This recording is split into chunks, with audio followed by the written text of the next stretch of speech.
right, it's time to talk NASCAR again here on Prime Sports Network. The Quaker State 400. We have Atlanta for a second time already. Is this the first two-timer? Yeah, I think so. I think this is the first one we've been to twice. So be interesting. First one was during the day, springtime cooler temperatures. This one, obviously, summertime temperatures in Atlanta, but it's a night race. So we'll see. I'm curious if the results translate between one to the other, between these conditions. We have a lot to talk about with what happened last week. Normally we don't, but because and usually when we do have something to talk about, it's the news isn't usually positive, but there's a kind of a lot to talk about. I mean, and I wasn't. I'll say this: I was not surprised by the positive reaction because it seems like there's always this over emphasis on, boy, that was so great. Anything new that was okay.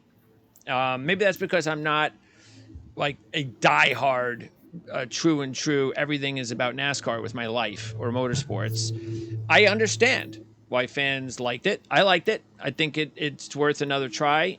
But some of these people are like going nuts. Like, oh, there should be, this was so good that now I'm actually afraid that they're going to want more of these, which I'm not so sure about. And I don't know. It's just, I thought it was fine. I thought it was good. I've seen worse road course races, but that's it. I don't see anything that was like mind blowing that this is the future of NASCAR or anything like that. That I didn't see. So. Yeah, I agree. You don't want to oversaturate it, right? Because we talked about that with oversaturating these ovals or short tracks and road courses, and NASCAR went, I think, too far. We had 7 at one point road course races. Now they're down to 6. One of them being a street course. I think maybe you only do max one more. Maybe you do 2 during the season at the most, or 1. That's what makes it unique. And it was a hit. We kind of knew. We kind of figured it would. It's new. People like to see new. It would be a good first time to see. But naturally, street course races, they tail off. It's hard to keep them past the first contract. I wrote about that on the IndyCar side too. You see street course races come, there's a lot of buzz, and then everybody's all excited, and by the 3rd year, they're just kind of like, this thing can't get out of town quick enough. They're disrupting my streets. They're disrupting my everyday life. It's just like that. I don't want to hear anymore. Because naturally the buildup is huge. You're going to see the bigger crowds, and they taper off, and then put on a street race. I heard upwards of $25 to $50 million NASCAR spent to get this off. Wow. So to cover that, you get usually higher ticket prices. You've got to have higher concessions, higher parking, more sponsors to break even. It's hard to break even on street races. That's why they typically don't last very long. That's why you don't see, for IndyCar, Long Beach is one of the longest running ones that they've got. St. Pete's been they've kind of been a mainstay for a couple decades now, but past that, it's hard to stay around. So I'm curious if Chicago does. I thought it was intriguing that it was such a high number of first-timers plus people from Chicago on the ratings on how high it was that they watched. So yeah, I think the main thing now take away from that is how many of them stay and watch this weekend's race. How many of them are like, hey, I want to see what else they have to offer. So what does that do to the rating for this week and the future, and how many of them come back next year? That's where you're really going to start seeing the impact of this race. Isn't just, you got to look at short term of the races after, how much of a carryover is that, and for also next year, how many people come back. So it's kind of hard to judge overall success until you know on those numbers, but short, immediate success is, yeah, it was a success, but it's also an event. I think that's the other thing is we don't want too many of these is, we all know it's an event, it's a spectacle, it's more of a high-speed parade, it's not racing. I think you see all the quotes leading up to last week was, this isn't for race fans, this is for an event. There's also a concert. So you don't want to go too far out of the realm of, oh, we're no longer a sport, we're more of this is an event. You don't want to do too many of those. So I'm okay with it. I'm okay with 1 or 2 a year, but nothing more than that. Let's not oversaturate. And then plus, we know it was big because we've never done it before. You start doing too much of it, people aren't gonna. It's not as special. So, well, I tell you what, I'd rather them do is if they want to add like let's say one's fine, they want to add a second one, we'll take another road course out then. Too many. I don't want to have 2 more or 3 more, and then it's we're keeping 6 road courses though. Then that's like, come on, and now it's like a quarter of your schedule is getting into these road courses. That's too much. The one thing I would say to watch out for the next one, and I talked about this in the spring, and be like, oh man, you're right. Long Beach for Indy cars, it's one of their prestigious races. It's right behind the Indy 500 as far as prestige. It's Long Beach. F1 used to race there. They're thinking bigger on Long Beach too. They're wanting to do something different. NASCAR might be in those cards. I'm wondering what IndyCar's got a contract with them to stay. I've heard rumblings that you're going to see the Brickyard come back to the Oval maybe as soon as next year, so that shared weekend goes away. Does the shared weekend end up in Long Beach? Is that where NASCAR ends up? Because we're not going to run a points paying race at the Coliseum. We talked about that in our Clash show back in February. And we know Fontana's not on the schedule next year. We don't know what that future is going to be as far as a short track. Does the Southern California market end up being a street course race in Long Beach? Is that the future of that? Is that a short-term gap? So that's a race I'd watch. Does NASCAR end up in Long Beach, and is it a shared weekend with IndyCar? Interesting. Granted, the interesting thing about that too is it's 2 different networks. So I don't know how that would work because that's part of the schedule is Fox Sports. Yeah. But it's something I would look for. All right. So as far as the racing, look, first let's start with Xfinity, because that's they cross a line. I think they crossed the line in both races. I mean, really, if you think about it, again, you are a major now. This is a gambling sport now. Okay, there's a lot of gambling going on out there, and I have no idea. I didn't bet on the race this week, but I don't know whether or not the sports books gave anybody a winning bet on Custer. They might not have. Yeah, because in their book, I mean, I see what NASCAR is saying. Granted, you're not going to come back for 2 laps, but it's also an incomplete race to them because you didn't even get to the halfway point that we all thought. Yes. So that to me, that is an interesting. I haven't seen either what kind of payouts, because I can't see a lot of people betting on it, but some people did. People have. Imagine you threw $100 on Custer and they didn't give it to you. Yeah, I'd be pretty pissed. I'm curious how they view that. And then we've talked about this exact scenario, what they did in the Cup race before, about why don't you if you don't think you're going to make it, let everybody know in advance that we're cutting it short. So this way you just don't end it and you get some weird fluky guy that's winning the race and you didn't give anybody notice. And maybe if you have notice, you could do something about it. Well, they played it out finally, and it completely screwed up the 2 best cars, Larson and Bell. And we wound up having a deserving winner, but not the best car. He was probably top 5, but it wasn't something we're complaining about. We know he's a good driver. We know he was a worthy winner. But it did screw up Bell and Larson. I guess the thing that I probably would do is, though, and this is tough, but it's like, all right, here's the first thing that should have been talked about, which nobody wants to talk about again. They started the race at 5 o'clock. Yep. Why do you start a race at 5 o'clock in a place with no lights when you give yourself no wiggle room? What is it? Why did you have to start that race at 5 o'clock? I'm sure it had something to do with the women's major championship coverage, which was on NBC, and it didn't end till 5. But I'm sorry, go on a different channel for that week. You cannot. That's how they screwed it up, is by starting it late. And then the other thing is, if you're going to do that. Let's say the weather's been a problem. You know that this is an issue. You had to Denny Hamlin talked about how shocked he was that they actually cleaned up the race in time so they could start pretty much on time. You should have told everybody at the beginning of the race. Just say, okay, you know what? We're cutting this to 75 laps. Everybody knows before the start of this race, it's not a 100-lap race. But they did it during the race. So there's still, while I'm okay with the decision because we've told them they should do that, the way they went about it was just all wrong. It was. The TV was the reason, naturally. That's why they moved it back, which if you wanted to go this route, because this was honestly a marquee event. This is what they wanted for the 4th of July weekend. You should have negotiated this on a different date or with NBC. Like if you're gonna want women's golf over us, then we're not going to give you this race. We're just going to run it on a different weekend. Yeah.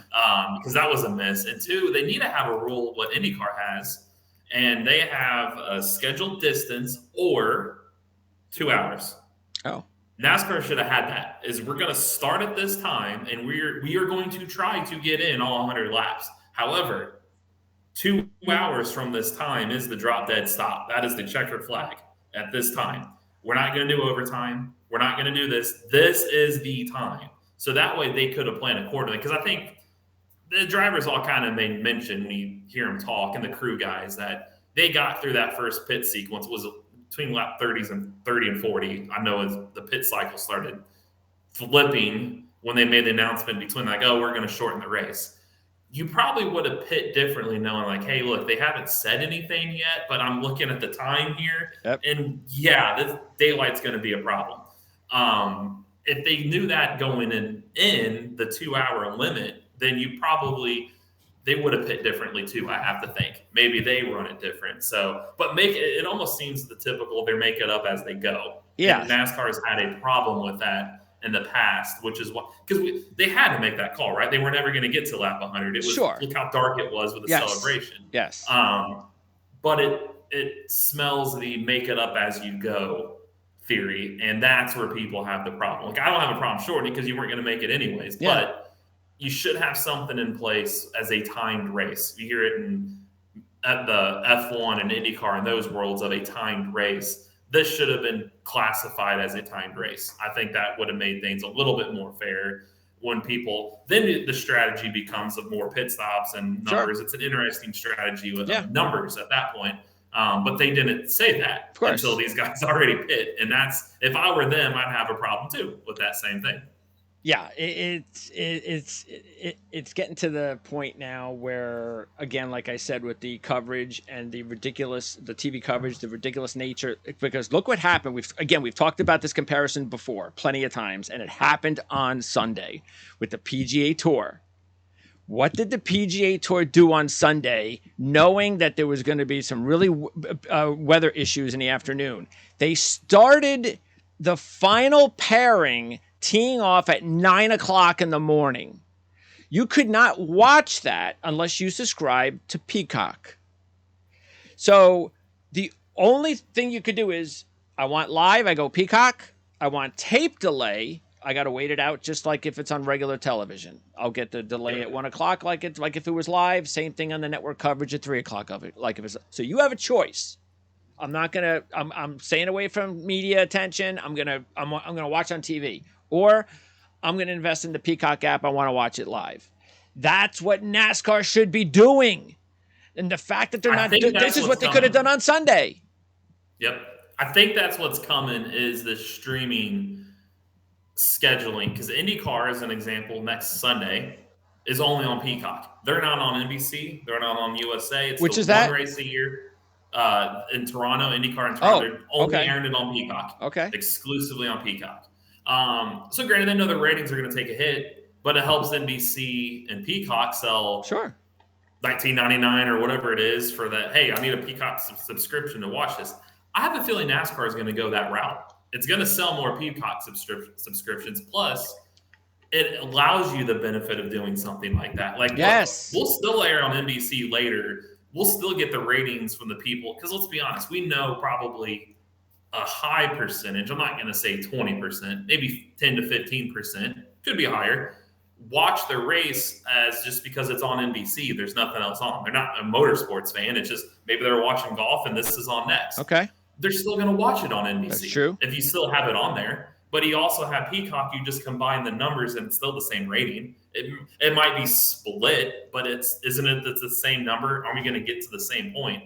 So if you go on a Peacock, then you can control. Plus NASCAR, I've got to think, is going to negotiate. Hey, look, we want to for every $20 subscriber on Peacock, we get $2 of that. Or $3 Absolutely. of that. Yes. Why would you not negotiate Yes. that? Plus, like you said, it gives you more leeway. Like, hey, look, we've always got Peacock. We could start at 2:30. Yes. We're going to give the race fans plenty of notice to get to the track early. We've got a window at this time. We're going to air this on Peacock. Yep. And then we're going to air – the broadcast will still hit the normal time on NBC or USA or whatever, but Peacock is where you're going to want to start. And if you're a motorsports fan, you're already going to have it anyway, so what's the difference? Yep. Everything's going that direction. So IndyCar's got one race on it and they're starting it. It's just they haven't fully dabbled into doing more, but somebody's going to do more and getting Amazon or whatever can get a hefty pay. And there's rumors that Xfinity Series might be going to Amazon and stuff for races next year. Hey, the NFL is going to be on Amazon. Oh, they already were last year. And there's going to be a few games where if you don't have Amazon, you can't watch it. Yep. And I know it's going to be a primetime game, but still, I mean, I have it already. It doesn't matter, but that's the NFL. If the NFL can do it, NASCAR can do it. So come on. Yeah, you could control more of those scenarios. That's a great way to control the scenarios when you don't have to worry about TV time from a network time range. You've already got it set. So, all right. Yep. So a little bit more on the Chicago race, and we're going to segue that into viewer comments. And first of all, Paul Moss, we know Paul's been a viewer for a while, and a couple of things. First, by the way, the winning driver, what was his number? I'll have to look. I mean, it had to have been long. I was just looking at it because Paul said he's putting a buck on the 91. Is the 9? I never heard of the 91 before. That was his number. Well, let's see here. Good for Paul. I'm glad Paul put a buck on. Yeah, he did a good job throwing the dollar on. There you go, Paul. Nice going. Yep. And by the way, he hit a long one. He made a reference about that he lives in Central North Carolina, and now that he knows that I live in Buncombe County because of the name tag. So now he knows where I'm at. Anyway, he also said race will probably be won by a local in a Hellcat. I mean, it is their home track. I think this will be a messed up wreck fest, which it wasn't. I mean, they had the big wreck, which again hurt Christopher Bell, but they did have it. You knew it was going to happen. And he talked a little bit more about it. Anyway, Paul cashed in. Now, the one I really wanted to talk about was Kent Blythe. I haven't heard about Kent before. This is, I think, Kent's first comment. And he goes, is this about car racing or fantasy gambling? Meaning the show. The topic heading says Chicago preview, and yet an F1 champ does not even get a mention. So, first of all, and I'll let you comment on this, obviously, because again, you are the main analyst here. From my point of view, tell me if I'm wrong. I've never seen one of these non-NASCAR drivers win one of these races before. Have they? No, okay. not coming over. No, like you had Juan Montoya, but he was already NASCAR by that point. Yeah. So, okay. Yeah. No. All right. So from my point of view as a handicapper, I never, because I'm such, and a lot of us are like the same way. A lot of the good ones are the same way. We're about trends. Good handicappers follow the trends. And if you have a 0-4, I don't care. I mean, that's me. And I'll let Eric give his reasoning. But for me, doesn't matter. I see these names like this week, Timmy Hill's racing. Don't care. And I know he's even a little bit more. He's even more experienced. don't care. Not even going to mention them. Not a part of what we do here. So from that point of view, from my point of view, that's the reason why I'm not going to take the time to mention someone like that. Again, knowing Paul bet on him, knowing what our audience knows, and you, Eric, knowing these drivers, not like you didn't know who the guy was, but that's just, again, my take is that it's never happened before. They've never won. So until they win, I'm just not going to waste my time. Yeah, no, I agree. And one, we gotta start off too. We were under a time crunch because I had Alex Pillow coming up in that hour. So we had an That's hour true. to get this in. Yes, we did not have a normal showtime. Yes. Yeah. And even if we had a longer time, we probably would have made mention, but I wouldn't have been a guy that we would have talked about once because Jensen Button, the F1 he's mentioning, sorry about you, but if you want to mention him, he can't really hold his candle to these Cup guys so far. So I'm not sure what the commenter was kind of meaning by that, but let me look it up here. But Mr. Jensen Button, if he wanted to talk about, has finishes in the Cup Series in his 2 starts, mind you, or his 18th and 21st. So I don't know. I mean, we did our homework, so I know he mentioned that. So an 18th place car in Rick Ware Racing he's never won probably isn't worth much more than a mention that Jensen Button was in the field. So you got us. We didn't mention there. For SVG, yeah, we know he's a good driver. He races sprint cars. He's been on dirt. He's been on street courses in Australia. But there'd be no reason for us to talk about picking him when you've got a Cup Series champion, Brad Keselowski, who mentioned, hey, I did a track walk next to that guy and I had no idea who he was. Denny Hamlin. Yeah, I didn't really put much stock in him winning, but he did turn some heads. Now all these drivers in the Chase Elliott, Kyle Larson, how many more do you want them to say that we didn't really think he was going to win? But now that we've seen, yeah, we probably should have thought a little bit better that we were kind of coming more into his world than him into ours. So we talked about in the show, we don't know what to expect. Nobody knew anything to do about a street course race. Why would we pick a Project 91 Trackhouse car to win? It was more a byproduct of most of these Cup guys have never done street course racing when this guy does a lot, but still he drives on the right side of the car. These guys are on the left side of the car. They shift with their right hand. He's used to shifting with his left hand. So we're not taking anything away from him, but there'd be absolutely nobody in their right mind that would say, oh yeah, that's the favorite going into it. No way. So there'd be no way to really talk about much of them. So we give analysis on both and we do plenty of homework on both.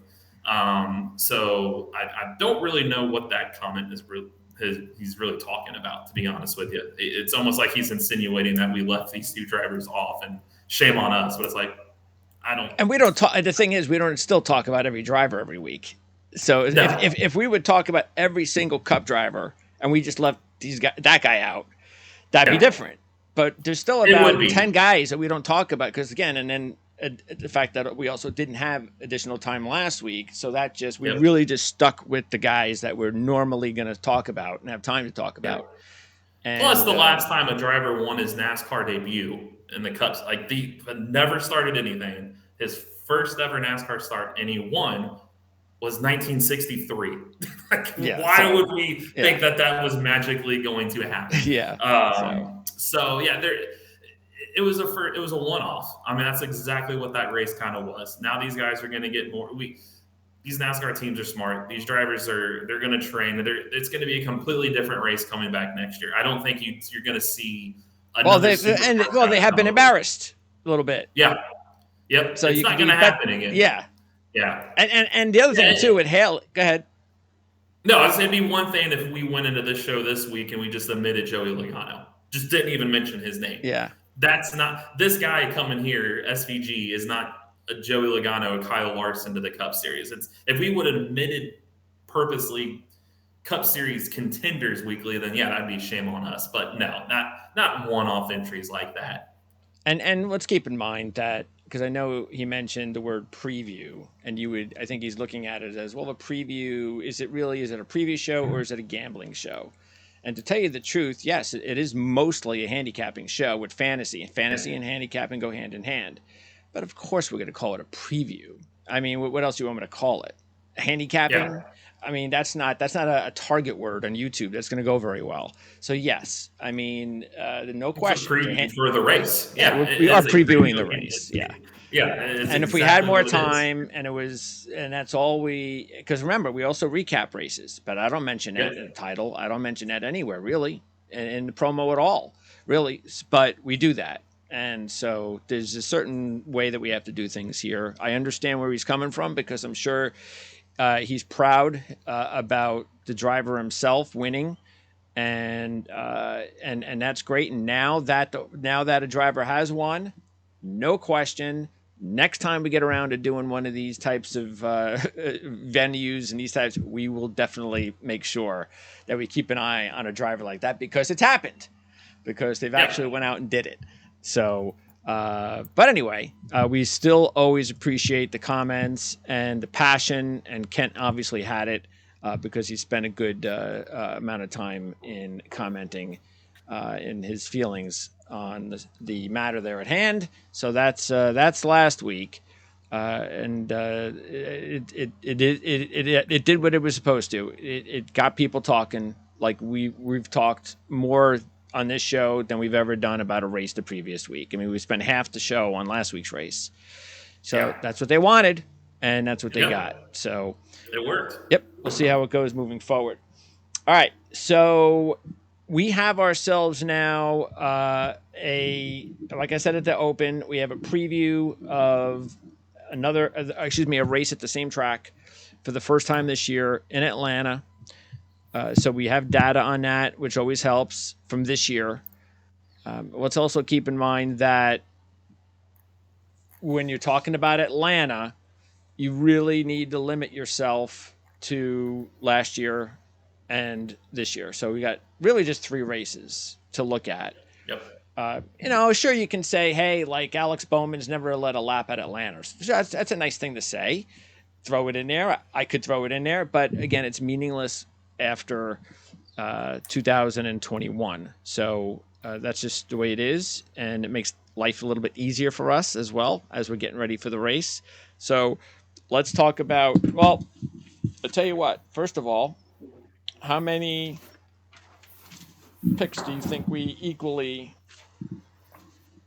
went with this week? Gosh, probably had more this. Well, we have what, 4 or 5 last week. We had about 5 last week. I'm gonna say 3. I'll go in the middle between what we've had and what we had. Right on the nose. 3. All right. Who are they? Ooh.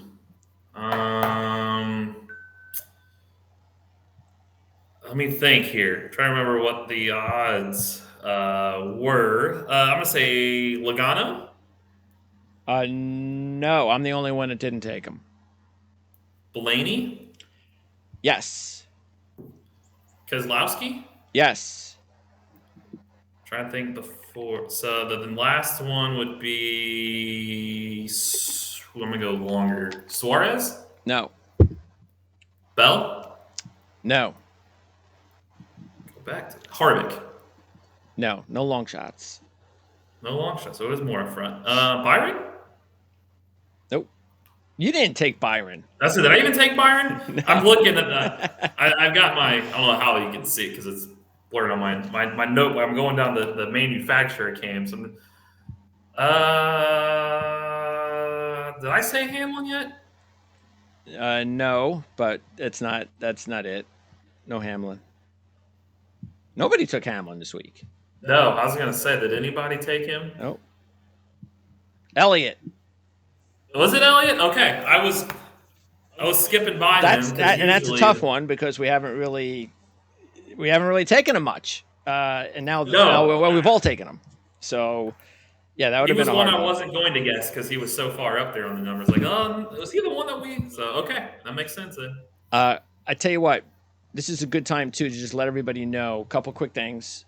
We're now on Discord officially, so we have a description and a link that you can connect with.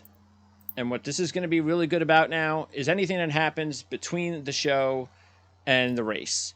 So now something happens and maybe we want to vent maybe if this was last week, we could have said stuff about, hey, maybe they should have started the race earlier. This is just, Eric, CJ Radoon, and I, we can kind of chat and get something going. But if you guys are a part of it as well, if you have any questions or comments between our show and the race, something that you want to get going there, obviously you can keep doing that on YouTube, and there's no problem at all there. I mean, we're not telling you to leave YouTube, but Discord is just, I'm just saying that's an area really where the three of us are going to kind of talk things up like we normally do on text. Instead of doing that, we're going to now do it on Discord, and that's going to hopefully give you guys an opportunity to join in as well.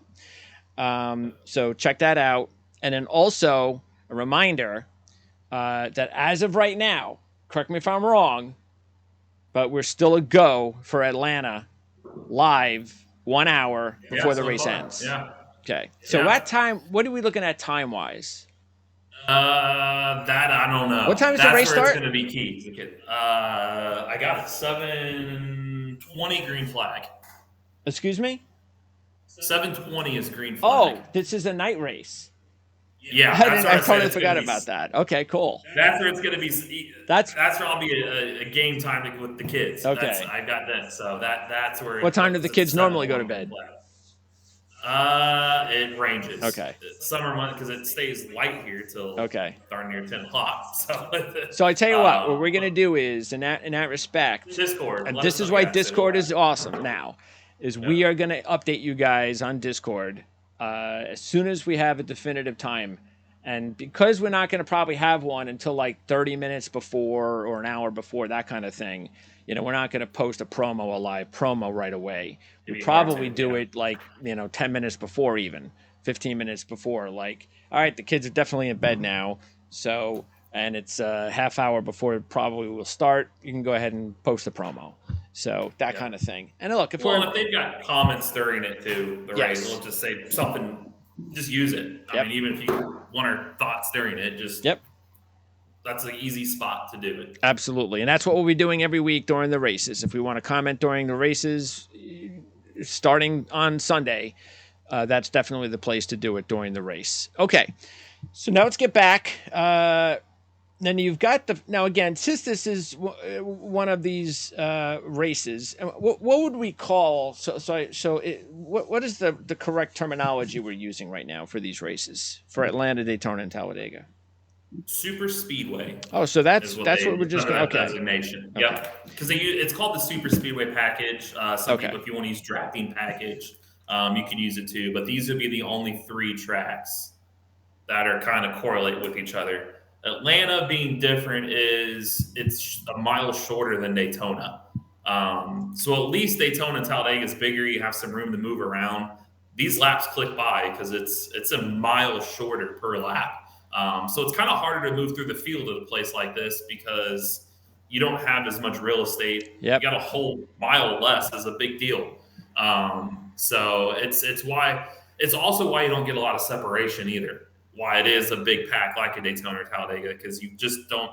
It's hard to spread out when you only have 1.54 miles to work with. Yeah. So you better your track position very important compared to Talladega. It is, and plus, the reason why I'm so curious about this week is in the spring race was cooler. Okay. But it was still under the sun. So even if it's in the 50s or 60s, the sun is still baking that track. So it could cause it to get slicker. This race would have probably been better as a daytime race where the track's hot and slick and it won't have that big pack. You might have some guys lose it and create at least a little bit of separation to make some passing. But as we talked about before the Nashville show, NASCAR is experimenting with Sunday nights. It worked in Nashville. It was a big rating. Because Saturday nights just don't seem to give them much ratings, and they want to at least have Sundays in prime time. And don't know if anybody's been to Atlanta in early July on a Sunday afternoon. You don't want to also bake in the grandstands either. So they thought, let's try a night race with this and see if it works out. So, but with a night race, it's still gonna be hot, but it also is going to be probably under the lights at some point. Under the lights are going to create more grip, which I think is going to keep these cars even more tightly knit together. So it will be tough to pass. You're not going to see that third lane, the drafting lane, like you see in Daytona. Yeah, no. Unfortunately. Yeah. So that's why I look at trends when I look at really who was good at both. And Ford shined in the spring race. And they throw a lot of laps on the season on super speedways in general. So I kind of narrowed it down. We get to my picks. You'll see a common theme. Mostly Ford drivers, a few Chevrolet ones sprinkled, and one Toyota, because Toyota has struggled on these type of tracks. Yeah, I have to pick a new. I got to get back on a new winning streak. So I got screwed out of winning. I got one of those first time ever deals because Justin Haley was one of my long shot picks. Yep, and almost hit. I could have been there. I could have had my win streak continue with Justin Haley winning, and I got totally bumped by a first time ever. So I'm disappointed in that, and I think when that happens, I think maybe I'm afraid of what might happen next. After your winning streak is over, sometimes you start feeling, oh no. You Ryan Blaney, you're in the midst of the Ryan Blaney. Right, yes, exactly. He won, and then it's all been downhill. Yep. Speaking of Blaney, so out of the top three, you got Kyle, Elliott. Well, the top four: Kyle, Elliott, Blaney, Logano. And I would probably have put Byron in there myself. Yeah. You didn't take Byron, though. Interesting. Out of those top picks, now I didn't take Logano. Of course, CJ does as usual, so he took them all. But except Hamlin, I think. But you did not take Kyle or Byron, and I did not take Logano out of the top six. So what was your reasoning on not going? Because I was surprised by you didn't go with Kyle or Byron. Because Byron, his win in the spring race last year was, he led 111 laps. But if you look, 30th in this race last year, 32nd in the spring. He was 34th in Daytona. He was 7th in Talladega, but these typically aren't great tracks for him. That's why last year's one was a little bit of a fluke. And then you also look at his qualifying in Atlanta. Granted, it doesn't matter prior to the reconfiguration, but we'll just go over all of them because he's got a brief history here. 23rd, 17th, 20th, 9th, 19th, 12th, 13th, and 11th. He doesn't typically have great track position at the start there either. So with Ford's dominating the lap sled and Chevrolet, they've won super speedway. They're kind of taking the wins where Ford's dominating the lap sled. There's other Chevy drivers I felt to be had over somebody that's finished 30th and 32nd his last two. That's the only reason why. And for Kyle, 19th in Daytona. Granted, he should have won. He won the Daytona 500. He didn't win the Daytona 515. Yeah. He was 10th here in the spring race.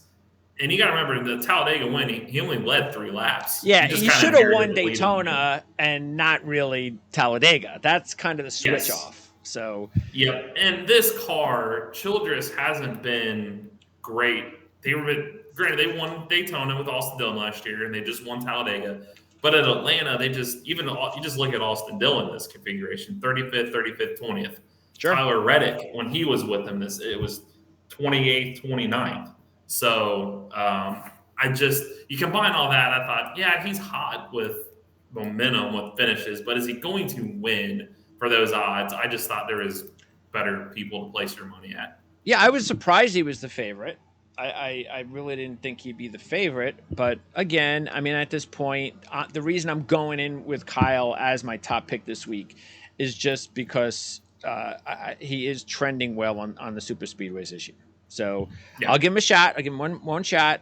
I know the 10th in March at Atlanta should say more than winning and almost winning. I get that, but I'll give him a shot here because he's got 6 straight top 10s on the year, a win, a runner-up in that stretch, 5th last week. So the combination of he's in a really good frame of mind right now too. I don't usually make Kyle my top pick, so I'll do it this week. All right, so we all went with Elliott, Blaney. So let's talk about those two. Elliott, the defending champ.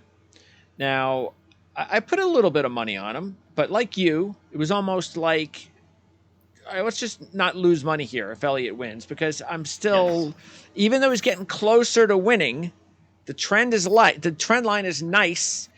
it's still, he's not leading laps. He's not doing anything where it's like, oh boy, Chase Elliott's back. So we haven't seen that yet, but he did win the race last year, not racing, of course, in March. And so I think it's almost like you have to take him. You did, because I was looking for ways not to. I mean, you look at Daytona, he was 38th and he was 12th in Talladega. But he did win 2 super speedway races last year. This is his home race. He, like you said, he wasn't there in the spring. You know he wants to win there. He's got all these top 5s going on the season now that he's kind of back in the roll of things again. So I was kind of looking for ways like, is he really going to win this thing though? And I took him kind of low, just let's get some money back, but that's about it, because I don't feel highly that he's going to jump out and take the risk that it's going to take. Because here's the thing, we've seen at the end of these races, you have to take risks to get to that lead, to get to that win. He's made up all this ground in the points. Do you really want to take a risk going from third to try to win when you could just, hey, another third place finish and some good stage points? He's kind of changing my mind when I said, I don't think he can points his way in. He's going to have to win. Well, that's because he's got 3 straight top 5s. That's what we talked about. That's what it's going to take. Another top, yes. So another one, do you want to risk, let's say, because you don't see a lot of attrition in these races till the end. If you're running in the top 5 with a few laps to go, do you make that move to go for the win and risk wrecking and going from a top 5 to 27th? And you just took all that momentum, all that ground you've made up, you've just thrown it to the side. So that's where I was a little bit hesitant that what do they do? Granted, you know, hey, I'm a racer, I want to go for the win. It's easier said than done, but then you're in that moment. And let's say the Fords are dominating like they have, and you realize, hey, I'm third, but I don't really have a car capable of winning this thing. Do I really try to go win this thing, or do I just ride here and help let them make a mistake and maybe I'll win based off that? Because at least right now, I feel like for him, a top 5 has got to feel like another win. Sure. Yeah. So all these top 5s it's going to get him there. I mean, hell, he's almost caught Alex Bowman for crying out loud. I mean, he's really coming on strong. Yeah. So it was tough, but again, you have to take him. You have to take him for getting you're getting double-digit odds. Sure. You've got to take him, but this is a good I don't week. feel great about it. And then Blaney, look, the only thing that is concerning about Blaney is the stretch he's in. This is why I say it. I keep saying it. It's just the truth. Blaney is a streaky driver. He gets into these, once he gets into that first rut, and again, the first 2 were not his fault. He didn't do anything wrong. Last week, he just didn't have the car. Okay, fine. And again, everybody, there were other cars that were getting into wrecks, but fact is that once he gets, even if it's not his fault, once he gets into that bad result, it just, escalates and compounds itself one after another. So when does that end? And does it end right away? Usually it doesn't, but you have to take Blaney. You always do on a super speedway, and you're still getting a 12-1 number, coming off second at Talladega, led the most laps there with 47, and he's been fine here. I don't think he's going to win. He's not my top pick, but again, I think because of his odds, you have to not only just put money on him, but you have to, even what you did, you put a little bit more on Blaney than you did on Elliott, and that's kind of the way I went as well. Yeah, I feel really good about him this week. I mean, if you look at the 3 drafting tracks as a whole this season, he's one of 2 drivers that have a top 10 in all 3 races. 8th in the Daytona 500, 7th here, 2nd in Talladega. And you look at Atlanta, even before the repave and the reconfiguration, this was a really good track for him. He won in 2021 here. But then you look at even since the reconfiguration, he did finish 17th not this past spring, the spring before, but he led 15 laps. Last year in this race, he was 5th. And the spring race this year, he was 7th. And you look at where he qualifies, 2nd, 6th, 3rd. So he's going to be up front. It's always been factors that have taken him out, which has always scared me. Pit road or bad luck like he's been in. But he's also has won recently again. So he has tasted victory. And I just have a feeling this race, even though it is a night race, is going to look a lot like the spring. He's going to have teammates with him up front. And if he's the lead of those teammates, he'll be aggressive now that he's got the one out of the way to get another one. That I feel like he has that aggression. So I do feel really high about him that he can get this job done on Sunday night. With Logano, Again, both you guys took him, but I just stood away. Sweeping yeah. And look, he dominated. That's the thing, though, and he wasn't just a win. He dominated, leading 140 of 260 laps. Plus, he was second in the Daytona 500. So we know he's one of the better drivers on super speedways, and again, Ford and all that. That was it for me. I mean, you guys basically bet him to get your money back, and that probably would have been the way I would have done it as well. But yeah, I kind of, I just think it's hard to sweep. It is. That's why I didn't bet more on him because the numbers should. Runner up Daytona 500, win here, he should be good, and he should. But it's so hard to sweep a track these days, and so that's the only reason I went a little bit lower with him, because I just think it's gonna be hard to sweep. I wouldn't be shocked if he did. No, but you also got to look at before he won Atlanta, he hadn't had a top 5 there since March 1st, 2015. So yes, he led 140 laps. He dominated, but he also again didn't have a top 5 since 2015. And that include last year. He didn't really do anything.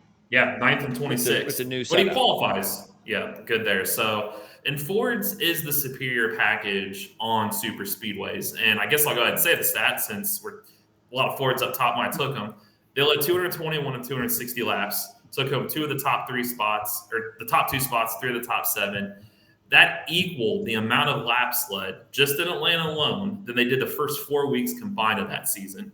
And then you look at all the drafting tracks, 122 of 212 laps in Daytona, 221 of 260 here, and 88 of 196 of Talladega. That's 431 other laps led this season on these tracks. That's 64.5% of all laps led across the entire season. Every track are on super speedways for them.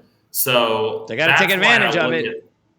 That's why you got to go forward heavy. They know they're in a deficit elsewhere. They're trying to claw out of it. But if you're going to be good anywhere, you should maximize at it. And this is one of those weeks. Because you look at last week, they didn't even lead a lap at Chicago. Not one single lap. They didn't lead.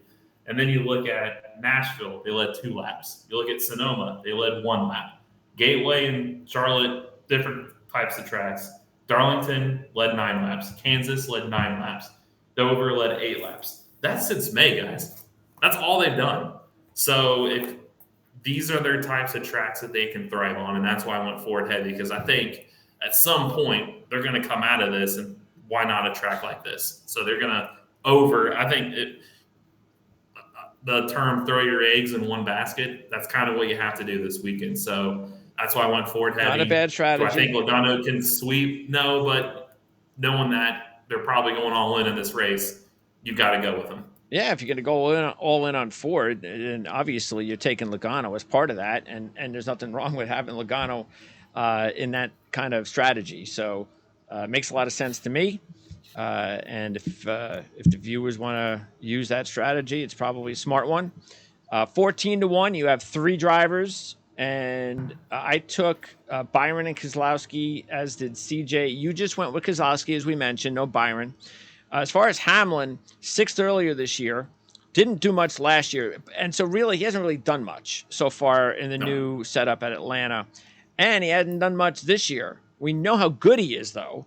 On super speedways, but he's in he's in a little bit of a rut so far, a mini rut, and so again, like Logano, wouldn't surprise us at all if Denny Hamlin dominated and wins at a super speedway, and you are getting 14-1, but there's other drivers out there that might just be a little bit better, and Keselowski is one of them, because this is the only thing I don't like are the odds, but hey, you know what? I mean, they're earned. He was second in the race this year, leading 47 laps.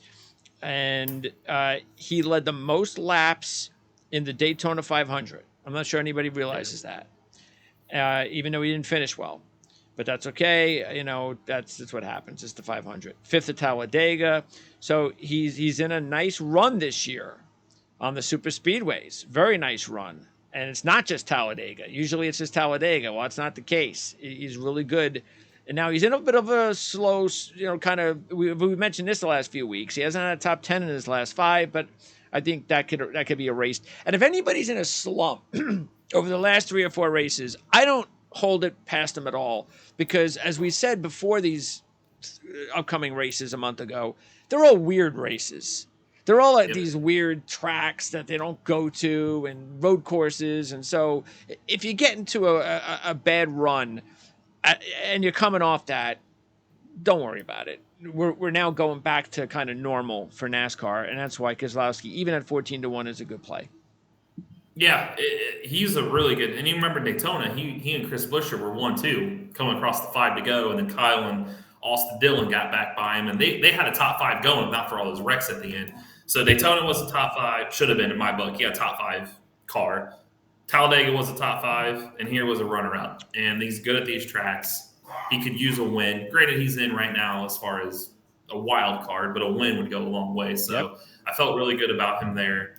He's usually good at Atlanta, and the Ford factor. That's the slump also is more tied to the manufacturer than him himself. So I like him for those odds. And Hamlin, when you look at Toyotas, I know I got it around here somewhere. So they haven't won in Atlanta a Toyota car since 2014. They're 2 for their last 18 at Talladega and 1 for their last 8 at Daytona. So they're not winning. They're not leading laps. They only led 20 laps in the spring, 65 at Talladega total. Ford is by far the best manufacturer. Chevrolet is right there, probably even because they're winning the races on super speedways, and Toyota's a distant third. So with that being said, and Hamlin's lack of success, I mean, he was 17th in the Daytona 500 and at Talladega. Just didn't feel good about him when his teammate, who we'll go over here in a second, longer odds, better finishes at these tracks. So I went that direction as I had to do one Toyota in there, and that was the one I went with. Yeah, keep in mind, too, that the last 2 winners, especially we've only had 3 in this new setup, 2 of them on the pole. So, which is a little bit unusual. I think we talked about that either at Talladega or Daytona this year, didn't we? About how wasn't there like a long streak or something like that of pole sitters? Top 12s. Was that Talladega or I forget? It was Talladega hasn't seen a pole sitter win in forever. There it you seems go. Like. Okay. So that shows you the difference in what we talked about. Why positioning much different at Atlanta. Okay, so then at 16-1, see, I avoided both of these drivers. You went with Bell, and of course so did CJ. And I understand because this is all of a sudden a new deal for Christopher Bell, because he has never really been good at super speedways. But all of a sudden, 3rd at Atlanta, 3rd in the 500, and 8th at Talladega. So something's working. And he's found a nice little groove on the super speedways finally. I just again, putting my money elsewhere because I'm finding it hard to believe that all of a sudden he's going to win this year after not doing much at all in his career, short career though. Plus, he hasn't had a top 5 since his dirt win. And I think even what happened last week, he was one of my top plays last week, and maybe he should have won again if things would have been kind of normal.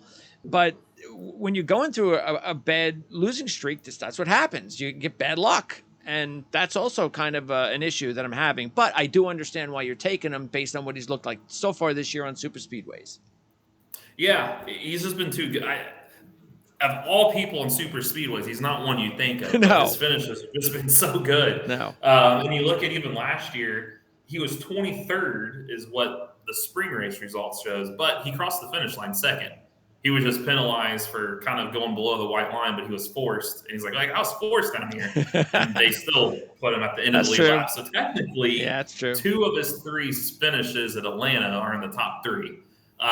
So I don't, with the Ford trend or the Toyota trend with Ford's leading lap, Chevy winning, if a Toyota driver is going to win, it was too much to overlook the guy that's been kind of next best, kind of their leader as far as right now. So I went with one Toyota, and that was him for those reasons. Oh, and Chastain, runner-up in both races last year, leading a combined 74 laps. 13th this year, didn't do much. Basically, last year was nice, but this year, as we talked about with Chastain and Suarez, there's a lot of what they did good last year that they're not repeating this year. And this is one of them. They're just, the super speedways just haven't been all that great for them. No, ninth in Daytona, 13th here, 23rd Talladega.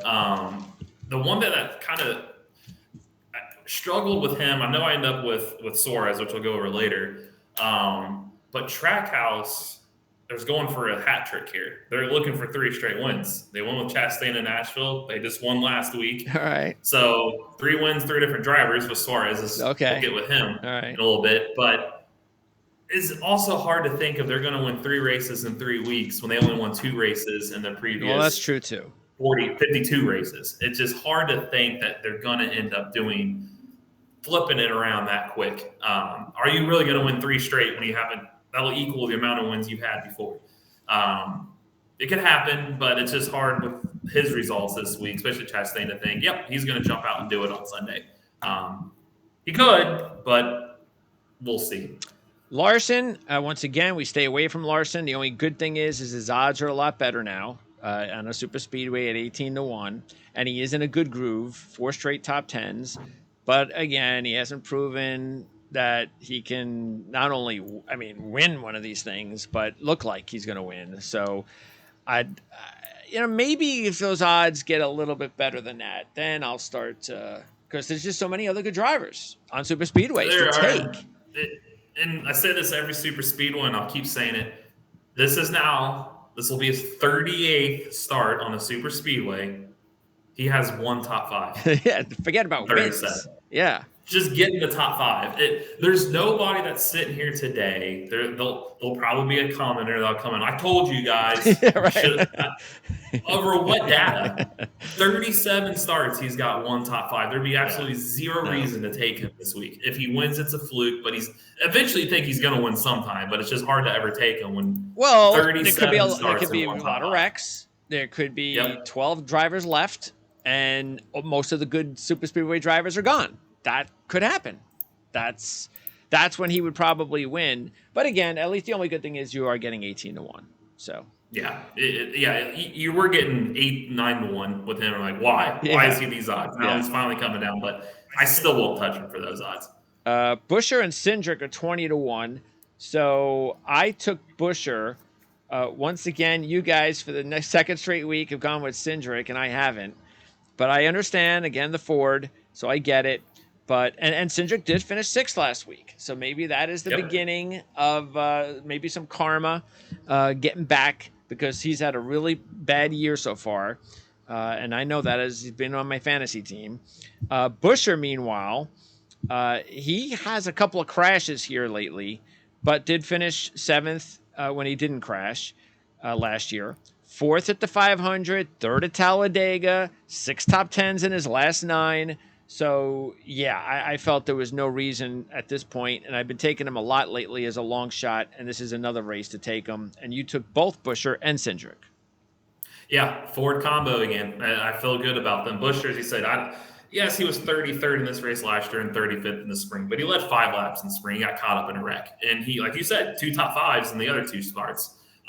So he's been good. They seem improved this year. If you're going to go down the Ford trend, you might as well go with him at 20-1. And Cindric, he hasn't had the best results on super speedways this year, 23rd, 11th, and 26th. So that scares me a little bit. But he did win Daytona last year. He was good on these tracks overall last year. And let's face it, he needs a win. I think that's his path. I don't think he's going to points his way in with as bad as his finishes have been. He's going to have to win. Why wait till Daytona to be sweating this out when we saw what his teammates did? He probably has the better chance of those road course races before Daytona. Yeah, and even those, he's not done stellar. He hasn't still looked. Last week was really the only time. Austin Cindric, where'd that come from? In a long time. So yes, this would be a good track from him. So 20-1, that's why I went his direction too. And by the way, I should note this, and maybe we'll talk more about this on Discord. But speaking of our fantasy team, how about those standings? Oh, tightened up. Tied. You can't get more tightened up. You really can't. It is really tightened up to. We don't need a playoffs. We just watch our standings. We got them all. It all worked out. Eric and I have the same points now. We're equal, and CJ's 5 points back. And that's kind of hard to do. So Yeah. that is going to make for some interesting. I mean, we may never see that again. That's just at this point in the season. So that's The crazy. parity has really been key. Putting Yes. this thing back. You could check out. We'll have a link in the description if you want to check out our standings. All right, Gibbs 22-1, and CJ as usual. He's on his fantasy team. The only one to take Gibbs this week. Finished 9th earlier this year. He was 9th last week. The first time he had a top 10 since the dirt race. But besides the 9th, didn't really do much. Even though he was in the running at Talladega because he ran out of gas. Right, that was the deal. He ran out of gas at Talladega. Yep. But again, for me, there's other long shots I like better than a rookie. And then Truex, by the way, is 25-1. Just to mention him as well. But Truex is sort of like Larson, and we've talked about that too. Even though it seems like he's a little bit better on the super speedways lately, but again, expecting him to win, this would not be the week. The only thing is, just like Larson, at least you're getting 25-1. Yeah, Truex. Yeah, exact same. Super speedways, I avoid him. I mean, he's just terrible there. He's the same. I think he's only got like 4 top 5s and 4 or 5, something like 70+ starts. And in the past, we've always mentioned, hey, Truex is a great 1.5 intermediate. I mean, he was the best for years on these 1.5 tracks. He's 0 for 27 in Atlanta. He's never won there before, so I don't think he's going to win on a super speedway. Bad combo. So I avoided him there. Gibbs, yes, this will only be his 4th start. He won an Xfinity race there in the spring of 2022. That was the only lap he led. He led one lap, okay. So it's not like one of those he deals. was good there. Okay. Yep. He was on the pole in this race weekend last year. He finished 35th. So, and then 9th in the spring. I don't think he's going to jump out with a bunch of speed. Again, it's the Toyota factor there too, right? I just don't trust that they're going to necessarily jump out, and that's a lot of laps led that Ford is led on these tracks. So then to jump ahead of them, I think that's asking for a lot. I feel like Toyota's gotten a lot better on road courses naturally. Sure, yeah. Not so good on super speedways. And look, Toyota, as we were saying, Christopher Bell was the best driver. Toyota, they seem to have something going on all of a sudden. And it's usually just one driver, though. But they've got something going on the road courses this year. It does. Super speedways, they don't. Yeah, and I think they're okay with that because super speedways aren't going to win your championship. Also at 25-1, Reddick, Stenhouse, and Wallace. You did not take Wallace. I was surprised by that. Reddick 5th earlier this year. Crashed both races last year. Hasn't shown much besides the 5th at Daytona or Talladega. And in his last 4 races, his best finish is 28th. So that's not good. Stenhouse, we know how he can drive in these races. So it's super speedways. So he can always be dangerous. Winner of the 500 this year.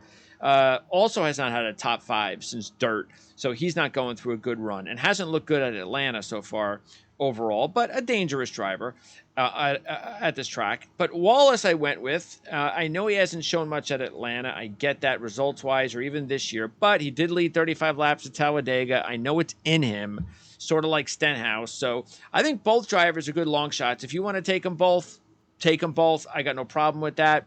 But I just decided, with a few long shots, Wallace would be one of them. Wallace scared me. I feel like he used to always be where Larson and Truex are nope, not even touching them this week. I don't care if they're 100-1, I'm not touching them. Wallace was always, I don't care if he's 5-1, I'm always taking him. But I feel like now I'm chasing. And then when you're gambling, you don't want to chase your money. And I looked at this year, 20th, 27th, and 28th are his 3 super speedway finishes. And then I look at Atlanta and realize his best finish is 13th. He's not even had a top 10 at Atlanta. And even if you look at his finishes on the super speedway, 13th, 14th, 27th, he's just not – this isn't one of his better tracks. Where Daytona and Talladega, he's always a threat there. So I thought if I took him, I'd be chasing him. And Reddick's just been downright terrible on these tracks. 39th in Daytona, 16th in Talladega. Yes, he was 5th, but I don't really equate that he was great. He crashed out both races last year. I know people like average finishing position. He was leading me. Yeah, he also crashed. he crashed. Yeah. And that's what he like. There's a reason. It's not about where you're running on lap 80. It's about where you're running on lap 260 when the thing matters. There's a reason the creams seem to rise to the top. So he crashes a lot at these races. So I again, punted on a lot of Toyota drivers. By the way, speaking of Reddick, his futures odds because of this rut he's in has gone up to 22-1. So yeah. Now that's another one. That's a different story. That I would take. Those I keep hammering him when he keeps going out of those. And odds, Harvick, he's in a rut. Yeah, I mean Harvick went from what 16-1 to 28-1 in 1 week. Yeah, that's crazy. And I always say you've got to remember, don't look short term with this. Look at the playoff tracks and look at what they can do. Look at the round of 8. Are they good enough to get from the round of 8 to the championship 4 is what you got to look at. And then if they are, Phoenix, it doesn't matter what you've done the other 35 races. What can you do at Phoenix? Harvick, we know what he can do at Phoenix. I mean, he's the king of the desert out there. So, yeah, you want to keep putting him down there. I'm going to keep taking him too with those odds. So, and this week I took him. He didn't get hot until late last year, Harvick. Nope. So, and that's all that matters. As you said, these are some weird tracks that we're in. There's not a lot you could take from these tracks. Even this one for Sunday, you're not going to be able to take much from the super speedway. So that's kind of good that they keep not finishing well on these tracks because their odds are coming. That's true. Way too much. Yes. I don't look too much into them. And you did start to put some money now on some long shots. And that starts with the 330-1 shots. Almirola, Bowman, and Jones. I did put money on Jones. Stood away from the other two. Almirola, we know he can be good on these races. So I could see why you would take him. And Bowman, though, I know he's also with 30-1. Maybe that's getting a little out of hand. Maybe he shouldn't be 30-1. But I don't like how either one of them have been racing. I mean, Almirola has one top 10 this year, no top 5s. Bowman hasn't had a top 10 since his return, so that's why I stood away from those guys. But Jones 8th this year, and he does seem to be. The last couple of races aren't all that bad for Jones, so maybe he's starting to get back. Because remember, that's also we said last year Jones started getting going late in the season, so he's probably the best free agent we have right now in fantasy. So we're all maybe looking at taking him if we need to.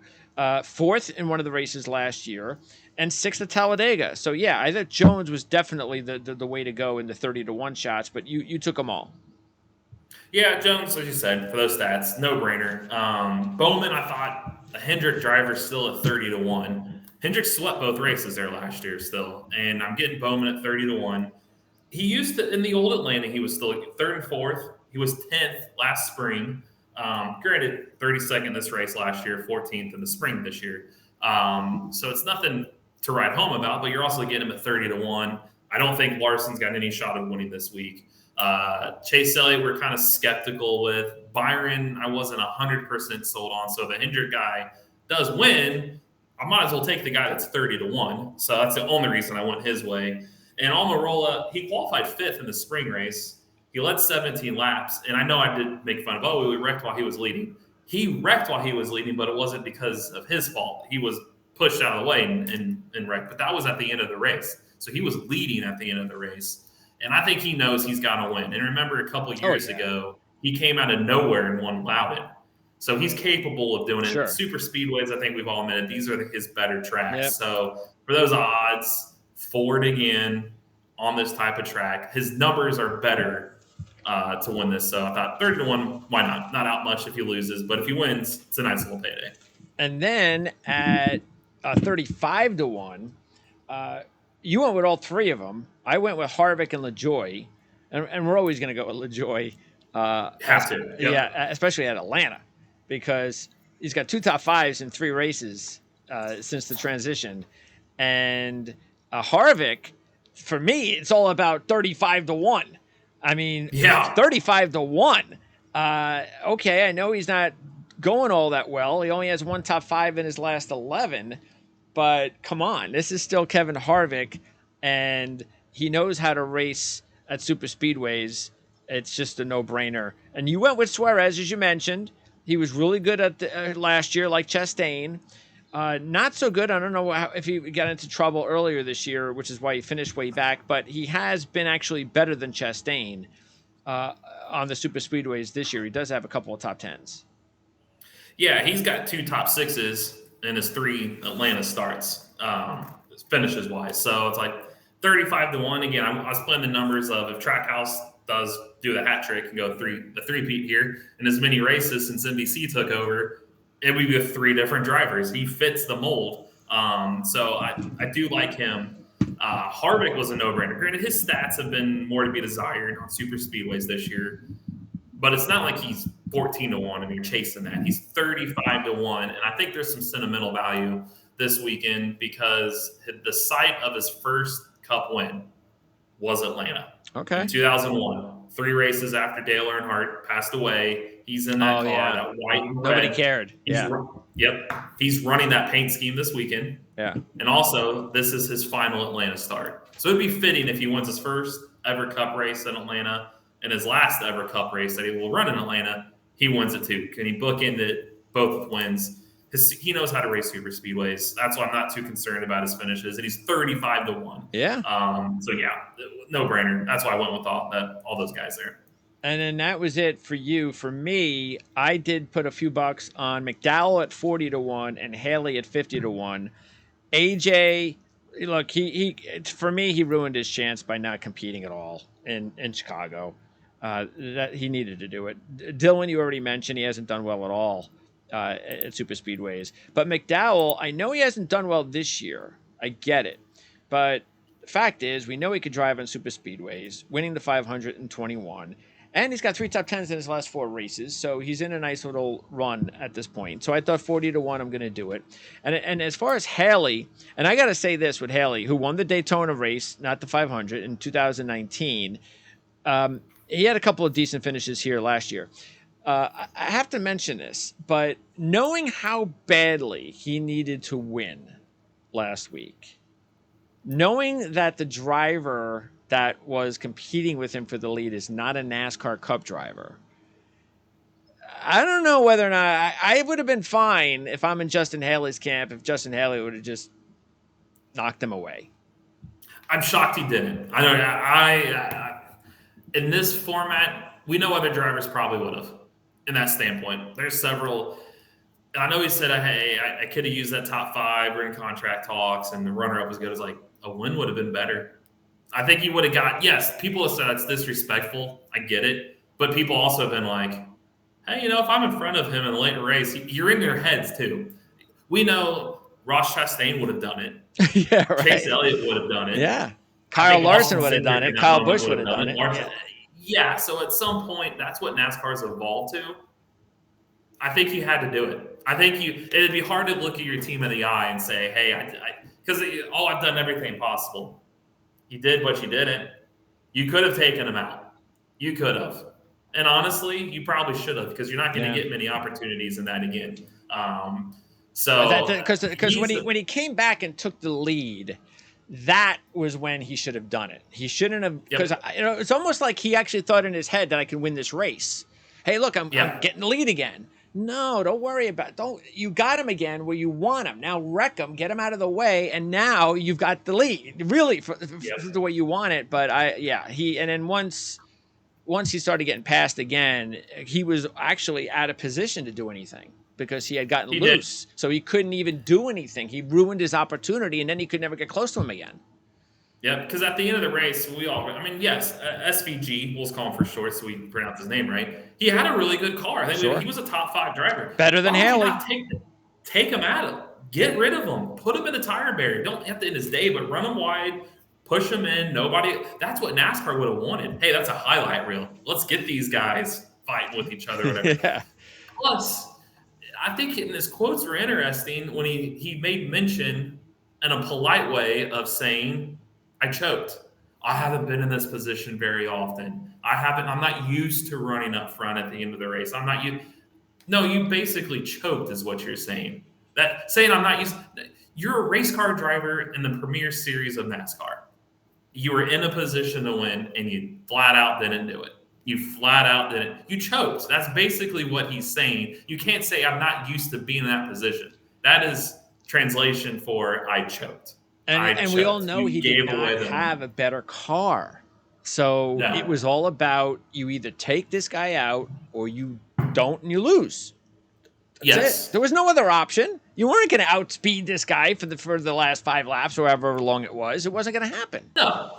That never was going to happen. No, he had a shot and he blew it. And we'll see if it comes back around this week and super speedways are his better tracks. But I don't know. It's hard to bounce back from that.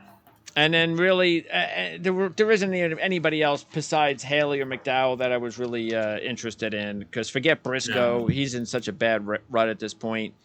Maybe Ryan Preece, but he's done nothing for CJ all year. I'm still surprised he's hanging on to him, but maybe he'll steal a win somewhere like this. And yeah, I didn't see anybody else. No, there really isn't, because at the end of the day, these super speedway races are still typically won by the big name guys. They always find their way. I mean, you look at Atlanta. We'll just focus on that one. William Byron with Hendrick, Chase Elliott with Hendrick, Joey Logano with Penske. Those are the 3 winners on this package. It's just hard to fathom that a really long shot's going to naturally come out and win on Sunday when track position will definitely be a thing. Now, we're going to remind everybody that check out Discord. It's going to be the best way for you to follow Sunday night. And when that we are hopefully going to be able to stream live.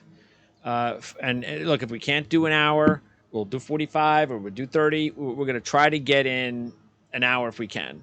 But, if we get in a shorter period of time, then that's the case. Hey, you know what? Hopefully, maybe we'll get lucky and there'll be a delay at the race. And then it'll be the later it goes, the better for our opportunity to do a live 1 hour show. And there's a chance of rain in the forecast, so we'll see. So hopefully that's the case. But either way, follow us there on Discord. And as we said, that's definitely the place from now on for these types of updates and things of that nature. We still welcome the comments, of course, on YouTube, because that always helps us, including not only subscribing naturally to the videos, but hitting that like button is extremely important to the growth of our channel. And that's going to wrap it up. So, Eric, no IndyCar report this week, correct? Not till next week. Yep, they're off this week. All right. So we'll talk next week. What do we got next week? New Hampshire. New Hampshire and IndyCar in Toronto. So 2 next week. Okay. Excellent. We'll do that next week. And by the way, Friday, CJ will be on for a F1 report. Yep. Which is tomorrow. It's just so weird. It's a weird week. It doesn't feel like... This week has thrown me off. Yeah. With Tuesday being a holiday. Still feels like it's Tuesday because we're doing the show too. So, yeah, it's actually already... So, tomorrow, check that out. And, Eric, we'll talk to you again hopefully next Tuesday. Yep, sounds good.